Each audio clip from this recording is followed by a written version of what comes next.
शिक्षक साथियों नमस्कार। इस वीडियो में हम लोग प्रेरणा मॉड्यूल ऑनलाइन परीक्षा जो कि अभी 10 दिसंबर को जनपद मिर्ज़ापुर के ब्लॉक नारायणपुर में हुई और अभी ये ध्यानाकर्षण मॉड्यूल के भाग 1 और 2 की आकलन परीक्षा करवाई गई, जिसमें 25 प्रश्न पूछे गए। वो बहुत ही अच्छे प्रश्न हैं, तो इन्हें हमें ऐसे हल करना है, ऐसे सॉल्व करना है कि याद हो जाए इस तरीके से। तो देखेंगे इसमें हम लोग वीडियो में। और इससे पहले भी वहाँ पर जो आधारशिला की परीक्षाएं हुई, मॉड्यूल वाइज हुई, ये बहुत अच्छा तरीका है कि शिक्षकों को भी याद हो जाएगा और परेशानी भी नहीं होगी। तो उसके वीडियो यदि आप नहीं देखें तो आप हमारे चैनल में जाएँ, वहाँ पर आपको ध्यानाकर्षण, आधारशिला और शिक्षण संग्रह से संबंधित एक प्लेलिस्ट मिलेगी। वहाँ पर जा करके आप सभी वीडियो को एक साथ देख सकते हैं। तो शुरू करते हैं इस वीडियो को, देखते हैं कौन सी प्रश्न उत्तरी इसमें प्रयोग की गई जो महत्वपूर्ण है और हमें याद करना भी आवश्यक है। तो शुरू करते हैं। तो यहाँ पर सबसे पहला प्रश्न है, उसको हम लोग देखते हैं। तो पहला प्रश्न है क्या? खाली स्थान में आपको भरना है भारत के भाग्य का निर्माण हमारी कक्षाओं में होता है। ये आपने इसका उत्तर प्रश्न का देखा होगा। जब आपने ध्यानाकर्षण का मॉड्यूल भाग 1 पढ़ोगे तो वहाँ पे आपको ये चीज़ मिल जाएगी। वहाँ से आप आसानी से इसको समझ सकते हो कि ये दिया गया है। और ये किस में दिया गया? ये कोठारी आयोग जो बनाया गया था, जिसका गठन किया गया था, जो 1964 से 66 तक में रेडी हुआ, और उसी में ये बात लिखी हुई है कि भारत के भाग्य का निर्माण हमारी कक्षाओं में होता है। तो इसलिए ये प्रश्न बहुत इम्पोर्टेंट बन जाता है हर दृष्टि से, और हमें यहाँ से ये भी नॉलेज मिल जाती है कि कोठारी आयोग कब बना था। अब चलते हैं नेक्स्ट प्रश्न की ओर। आज का जो दूसरा प्रश्न है उसे देख लेते हैं। तो जो दूसरा प्रश्न है वो है आपका, उसको पहले समझें। प्रश्न क्या है? निःशुल्क एवं अनिवार्य बाल शिक्षा अधिकार अधिनियम कब लागू हुआ? अब यहाँ पर 2 क्वेश्चन बनते हैं, कब लागू हुआ और कब बना। 2 चीज़ें हैं, कब बना और कब लागू हुआ। तो इसको हम लोग समझते हैं। तो देखिएगा, ये जो आपका निःशुल्क एवं बाल शिक्षा अधिकार जो कि 6 साल से लेकर के 14 आयु वर्ग के बच्चों के लिए उनको गुणवत्तायुक्त निःशुल्क शिक्षा प्रदान करने के लिए बनाया गया था। तो ये जो आपको बना था 2009 में, जबकि लागू हुआ था अप्रैल 2010 में। इसको अप्रैल 2010 में लागू किया था और जो बना था 2009 में। तो हमें क्वेश्चन में पूछा कि अधिनियम कब लागू हुआ, तो लागू हुआ 2010 में। इसलिए इसका जो विकल्प सही होगा वो आपका चौथा विकल्प सही होगा, 2010। अब चलते हैं नेक्स्ट प्रश्न की ओर। तो देखते हैं नेक्स्ट प्रश्न क्या है, समझते हैं उससे पहले।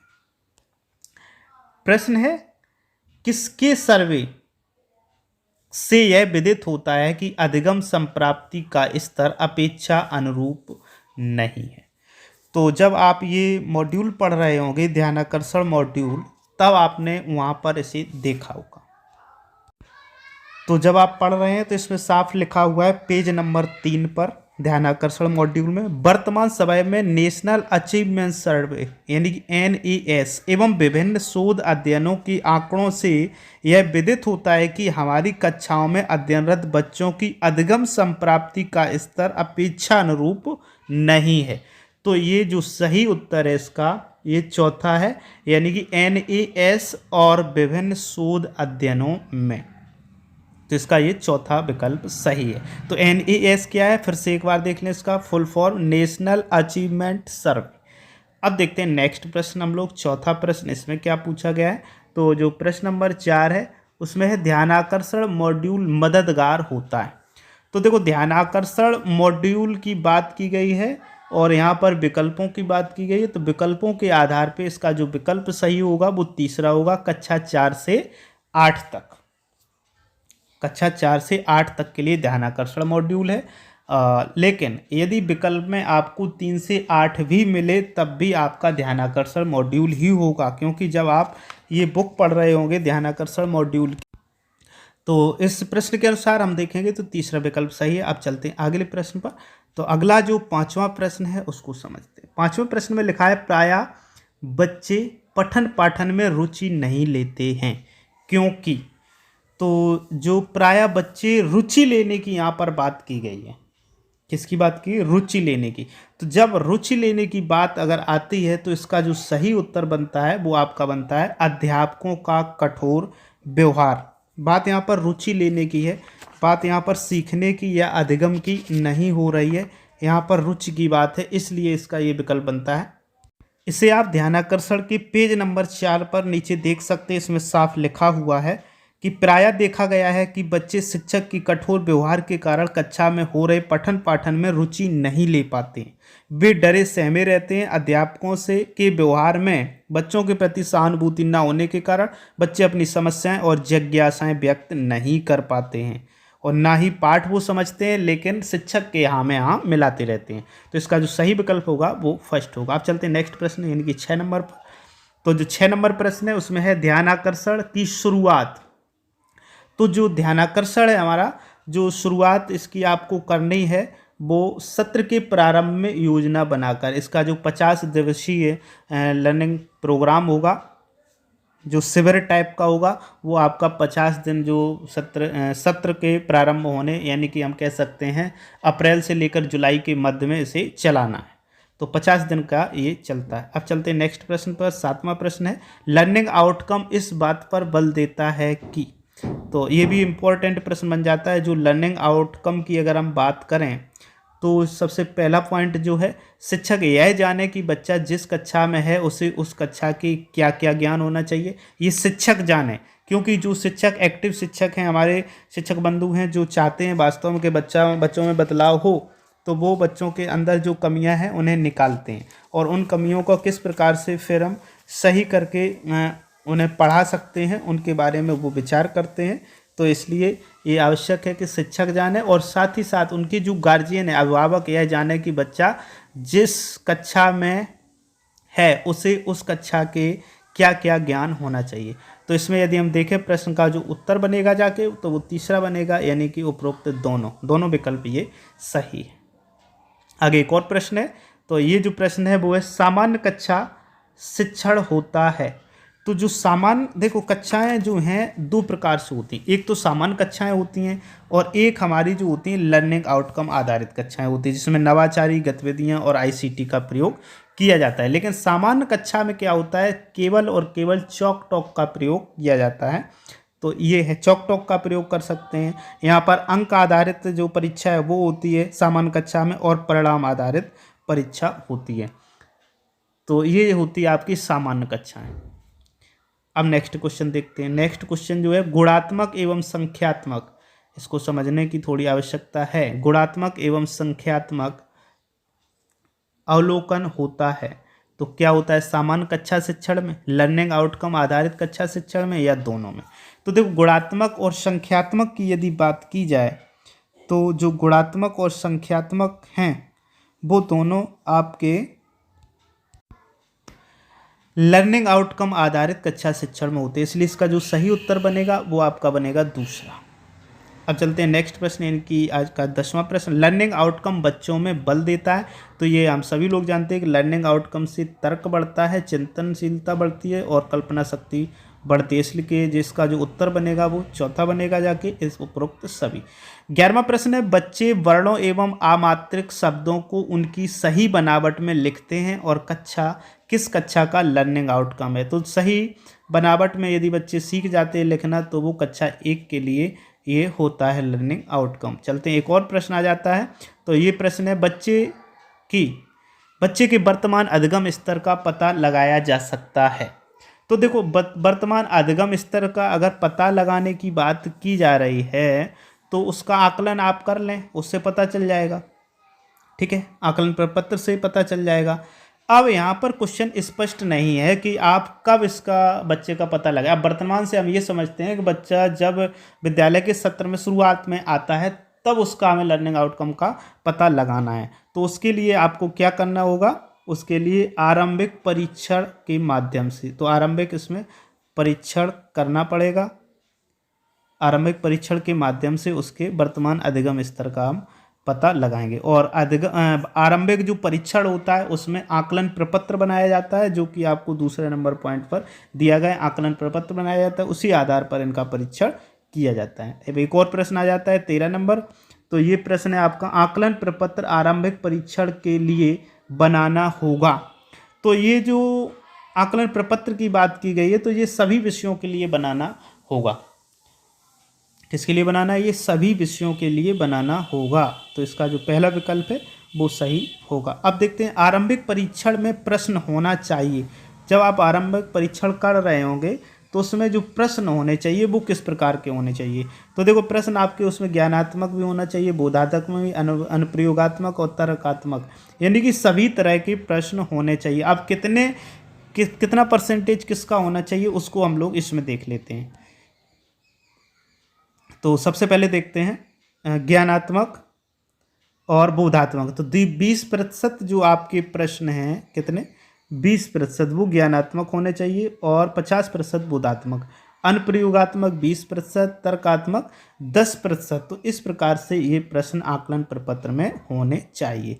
बात है नेक्स्ट प्रश्न की। तो नेक्स्ट है कितने प्रतिशत प्रश्न लगभग बोधात्मक होने चाहिए? तो अभी मैंने बताया कि जो बोधात्मक प्रश्नों की बात है यहाँ तक कि वहाँ पे आपको 50% प्रश्नों को बोधात्मक रूप में रखना है। अब नेक्स्ट प्रश्न पर चलते हैं। नेक्स्ट प्रश्न है कक्षा 3 से 5, समझने वाली बात है यहाँ पर। कक्षा 3 से 5 तक के लिए बच्चों के आकलन के लिए लगभग कितने प्रश्न वस्तुनिष्ठ होने चाहिए? तो देखिए, इसके लिए जो कक्षा 3 से 5 की जब बात की जाए तो वहाँ पर 15 प्रश्न, और कक्षा 6 से 8 की अगर बात कर ली जाए तो वहाँ पे आपके 25 प्रश्न रखे जाते हैं। जैसा कि यहाँ पर मैंने आपको शो भी किया है, दिखाया भी है। कक्षा 3 से 5 के लिए 15 और कक्षा 6 से 8 के लिए 25 प्रश्नों को रखते हैं। अब चलते हैं नेक्स्ट, एक और प्रश्न आ जाता है, कक्षा 6 से 8 तक के लिए लगभग कितने कुल के प्रश्न रखने होंगे? तो पहले ही मैंने आपको बता दिया, यहाँ पर 25 प्रश्न आपको इसमें शामिल करने हैं। नेक्स्ट है 18 नंबर, आरंभिक परीक्षण के उपरांत जिस बच्चे को किसी प्रश्न में 3 अंक मिले, इसका अर्थ क्या है? तो देखो, 3 श्रेणियों में इनको बांटा जाता है। आप बच्चे को 3 अंक दे सकते हैं, 2 अंक दे सकते हैं, 1 अंक दे सकते हैं या 0 अंक से दे सकते हैं। तो जब बच्चा उसे लर्निंग आउटकम पूरा तय करता है, जब बच्चा जो है लर्निंग आउटकम पूरा तय करता है तब आप 3 अंक देंगे। जब आंशिक रूप से करता है तब आप उसे 2 अंक देंगे, और बिल्कुल भी प्राप्त नहीं करता है तो आप 0 या 1 दे सकते हैं, आप उस के अनुसार। तो यहाँ से जो उत्तर सही बनेगा जाके वो आपका पहला उत्तर सही बनेगा। नेक्स्ट प्रश्न है 19 यानी कि 19 नंबर, और ये बहुत इंपॉर्टेंट प्रश्न पूछा गया है यहाँ पर कि आरंभिक परीक्षा में जिन विद्यार्थियों के प्राप्तांक 21 से 45 के मध्य हैं वे किस समूह में शामिल हैं? तो देखिए, 21 से 45 की बात की जा रही है, तो यहाँ से आप साफ स्पष्ट तौर पर समझ लें कि यहाँ पर कक्षा 1 से लेकर 5 तक की बात या 3 से लेकर 5 तक की बात की जा रही है, क्योंकि 1-2 का परीक्षण नहीं करना है हमें, तो कक्षा 3 से 5 की बात की जा रही है। तो 21 से 45 यदि आते हैं तो बच्चे को ए ग्रेड में रखना होगा। अब हम इसको डिटेल में थोड़ा देख लेते हैं। तो यहाँ पे से डिटेल में थोड़ा देखेंगे।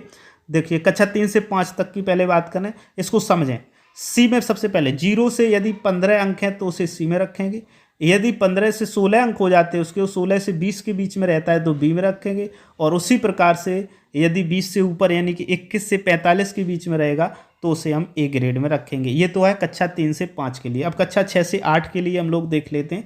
तो कक्षा 6 से 8 के लिए उसी प्रकार से यदि 0 से 25 के बीच में है बच्चे के अंक तो उसे सी में रखेंगे, और यदि 26 से 34 के बीच में है तो इसे आप बी में रखेंगे, और यदि 35 से लेकर 75 के बीच में है तो यहाँ पर आप बच्चे को ए ग्रेड में रखेंगे। तो यहाँ से आप जब उल्टा सीरीज में सीखेंगे CBA, तब बहुत आसानी से याद कर सकते हैं। नेक्स्ट प्रश्न की ओर चलते हैं आगे। रचनात्मक आकलन कहते हैं, ये बहुत अच्छा क्वेश्चन है। अभी मैंने बताया भी था, रचनात्मक जो आकलन है वो एक शिक्षक जो होता है, एक शिक्षक अच्छे शिक्षक द्वारा अपनी कक्षा की प्रगति का सतत जो आकलन करना होता है उसी को रचनात्मक आकलन कहते हैं। क्योंकि वो जो शिक्षक होता है वो अपने बच्चे में जो प्रॉब्लम्स होती हैं उनको, यानी कि जो रुकावट है उसे ढूंढता है और उसे सही करने की कोशिश करता है। नेक्स्ट प्रश्न की ओर चलते हैं। वास्तविक अधिगम स्तर तथा कक्षा अनुरूप अधिगम स्तर के बीच जो अंतर होता है उसे क्या कहते हैं? तो इसे आप समझ ही गए होंगे, ये होता है आपका learning gap. Learning gap. Next प्रश्न पर चलते हैं। 22 अंक आधारित आकलन है। तो देखिए अंक आधारित आकलन और मूल्यांकन, ये दो टाइप के होते हैं। तो अंक आधारित में क्या होता है, बच्चे की जो वास्तविक प्रगति है वो पता नहीं चल पाती है। आप उसमें किस पॉइंट में वीक है, किस सब्जेक्ट के किस टॉपिक में वीक है, इसका पता आप नहीं लगा सकते अंक आधारित आकलन से। तो इसका तीसरा विकल्प सही है। नेक्स्ट है कक्षा शिक्षण की गतिविधियों को संचालित करते हैं। तो कक्षा शिक्षण की गतिविधियों को संचालित करने की बात है तो यहाँ पे आप पाठ्यपुस्तकों, कार्यपुस्तकों व अन्य शिक्षण सहायक सामग्री के माध्यम से हम लोग संचालित करते हैं। यदि बच्चा सुनकर गलत लिखता है तथा देखकर सही लिख पाता है, देखकर सही लिखता है तो उसमें किस कौशल का विकास नहीं हुआ है, तो ऐसे यहाँ पर यदि देख के वो सही लिख रहा है तो यहाँ पर उसका श्रवण कौशल का विकास नहीं हुआ है। नेक्स्ट और अंतिम प्रश्न है आज का, निरंतर सीखने रहने से बच्चों के अंदर परिवर्तन होता है।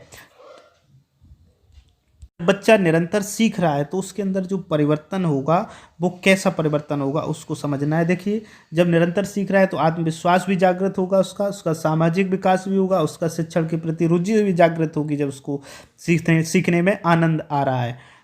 तो ये उपर्युक्त 1 व 2 सही हो सकते हैं। शिक्षण के प्रति रुचि भी उत्पन्न होना चाहिए। वैसे 3 विकल्प बनने चाहिए, लेकिन यहाँ पर आपका जो केवल नीचे वाले में या तो केवल विकल्प 1 2 3 होना चाहिए, जो भी है यहाँ पे आपका चौथा विकल्प सही। तो उम्मीद करता हूँ वीडियो आपको पसंद आया होगा।